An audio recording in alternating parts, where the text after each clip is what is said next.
So here's a view of a cob oven that you rarely get. It's quite a useful view, I think, because it shows you like a cross-section of a cob oven to consider when we're building.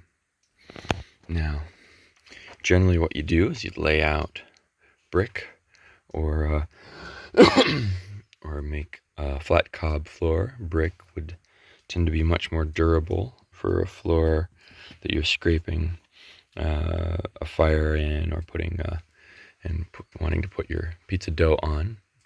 So you'd lay out a brick floor, and then you pile sand up in the shape of the inside of your oven, and then sculpt around it with cob.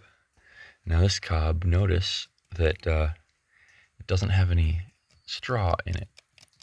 This first layer of cob is relatively fragile, lacking the sand, but it's got a lot of, lacking the straw. But the straw would tend to burn out, leaving little holes in it, at least this far back, like maybe that far back. And that would help things crumble a bit easier. But that inside layer is supposed to be dense, so we add a lot of sand to it, even though there's no straw in it. And that layer is the one that stores all the heat in it from the fire, because right here is where we build the fire, in the middle of that oven. And you can see, even after it's been used for a good long time, that dome shape is quite strong, even with cracks in it. They actually had to smash this out of place because they wanted to do something else with this space. But those bits that have cracked still tend to stay in place because the dome shape is a very strong shape in nature, like an eggshell. It can be quite thin, and it can even crack and still hold most of its strength.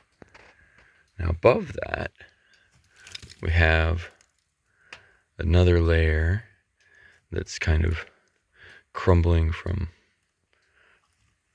being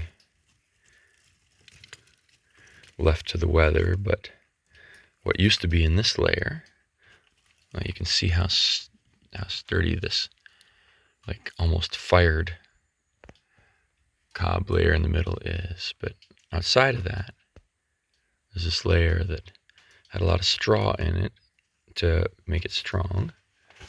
And over time, you can see that that straw is actually becoming one with the dirt, the cob soil, and turning back into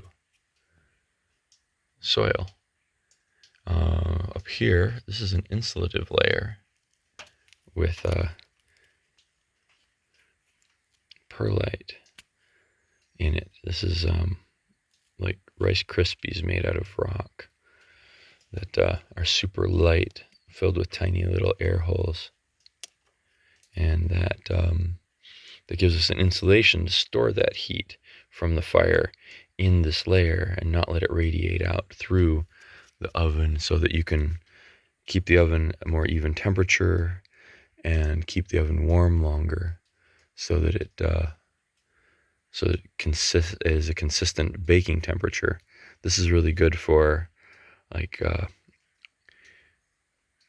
baking bread oven. If all you're going to use your oven for is a pizza party once a month, then it's really not worth the extra time and expense to make that insulative layer. But if you're going to use it for finicky cooking, like making muffins, making bread, lasagna, things like that, then you'll want that insulative layer. It's also nice for having a gentle warmth left over in the morning after a big pizza bake, where you can dry some herbs in it or something. This last layer out here, there's a lot of straw in it, and that's to give a structural basis for the cob plaster on the outside.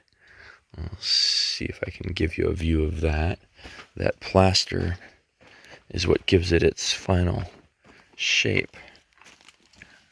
And yeah, it's still pretty sturdy out here, that final plaster. And that, you can see the base that it was made on. It has to be really strong because it's a lot of weight. It has to be fireproof. That base is just a stack of broken concrete chunks, cheap or free for the hauling from many, many urban locations. In fact, we call it urbanite because it's a stone, a fake stone that's available to be mined from urban locations. So that's the partially dissected anatomy of a pizza oven. Watch this space for when we're going to be building our next pizza oven. You can join us. UncleMud.com